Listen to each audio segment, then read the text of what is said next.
Bonjour. Aujourd'hui, une nouvelle vidéo sur le thème histoire. Ce sera pour vous parler des chevaux de Marly.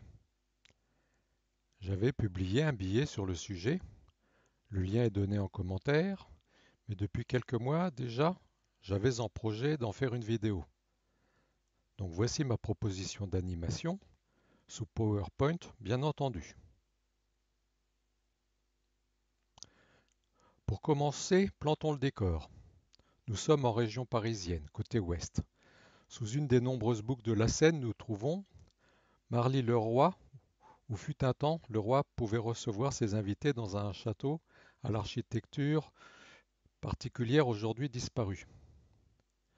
Notez les pavillons autour de la bâtisse centrale, au lieu d'un grand château avec plein de pièces. Dans Paris, il y a le parc des Tuileries, où jadis se tenait le château du même nom,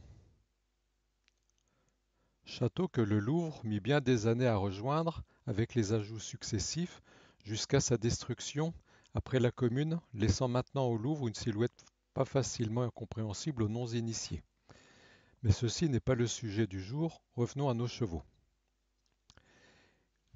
L'histoire commence à Marly-le-Roi, au temps du roi Soleil, 14e du nom. C'est en 1676 que Louis XIV acquiert Marly-le-Chastel et réunit les deux paroisses qui deviennent alors Marly-le-Roi, en hommage au roi Soleil. Les travaux de construction du domaine débutent en 1679. Dès 1686, Louis XIV peut y séjourner, mais il continuera à l'embellir pendant près de 30 ans. Et les chevaux dans tout ça, me direz-vous?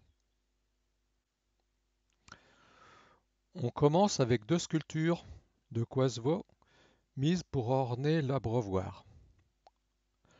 Deux fois Pégase, chevauché par Mercure et par la renommée. Après la mort de Louis XIV, elles sont transférées aux Tuileries.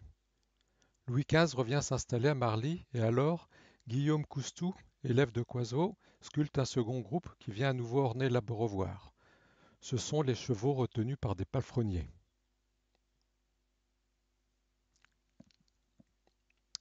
Louis XVI sera le dernier résident du domaine.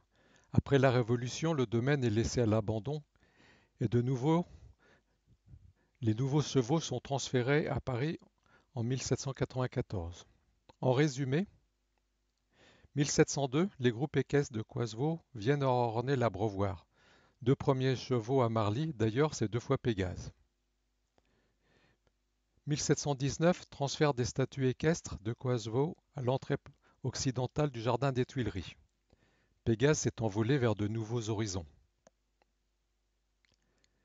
1745, les chevaux de Coustou viennent orner l'abreuvoir.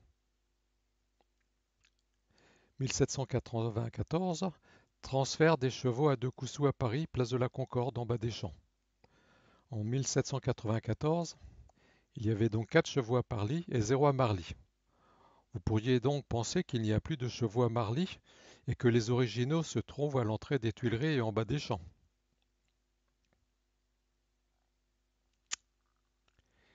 Eh bien non, c'est là qu'intervient la contrefaçon officielle, celle pour préserver le patrimoine historique. Toutes les sculptures ont intégré le Louvre, vous trouverez des copies aux autres emplacements. Donc en 1984, réalisation de copies des chevaux de Marly situés sur la place de la Concorde à Paris, permettant le transfert des originaux au musée du Louvre, grâce au ciment Lafarge. 1985, des moulages des chevaux de Coustou viennent de nouveau à orner l'abreuvoir.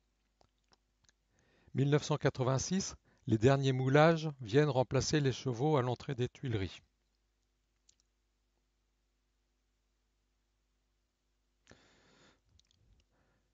Si je compte bien, il y aurait les 4 chevaux au Louvre, 2 à Marly, 2 en bas des champs et 2 à l'entrée des Tuileries. Faudra que j'aille vérifier tout ça. 10 en tout, ça fait un bel élevage.